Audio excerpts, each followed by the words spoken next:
The government-funded free phone program is a political hot potato. It's supposed to help the poor, but we wanted to know, who's it really helping? In December, News 4 exposed big problems. Free phones handed out like candy to people who already had free phones paid for by the government. Even Senator Claire McCaskill, a multi-millionaire, received an offer for one of these free phones. After the story aired, the FCC promised to clean up the program.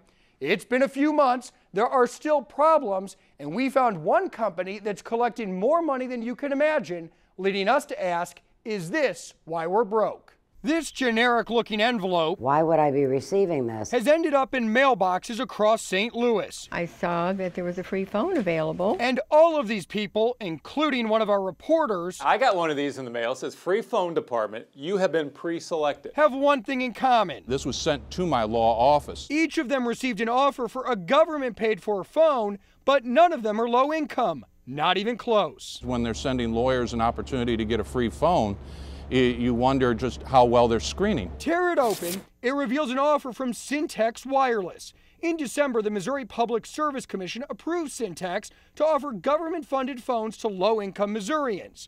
The man behind the business is Paul Green. We traveled to the East Coast to find him. The company is operating in Maryland. They used to be here. Do you have any clue what happened to that business? But I discovered the former landlord is suing for back rent to the tune of $155 grand.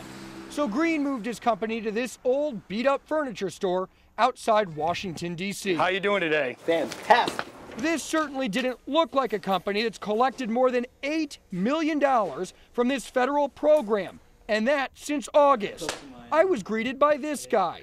He said he was the warehouse manager. Are you guys doing a lot of business in Missouri, or a lot of people actually? I do not have the answers you need to. Okay. Well, I mean, as a warehouse manager, though, you would know if you're sending a lot of phones to the state of Missouri, right? Yes, we did start sending them recently, and who they go to, that's up to Mr. Green.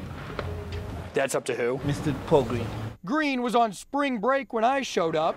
He lives nearby in this lavish neighborhood filled with multi-million-dollar homes. His is valued at about $1.5 million. He tools around town in this Escalade. His lawyers don't understand why that's relevant, so let me explain. It's a lawsuit filed by the Securities Exchange Commission. They say Green, acting as president of a different wireless company, was involved in a multi-million-dollar fraud deal. It's long and it's complicated, but it means the same federal government that's suing him for fraud is allowing him to collect big bucks. Not to mention, Green was facing federal tax liens for 3 different years, one for nearly $120 grand.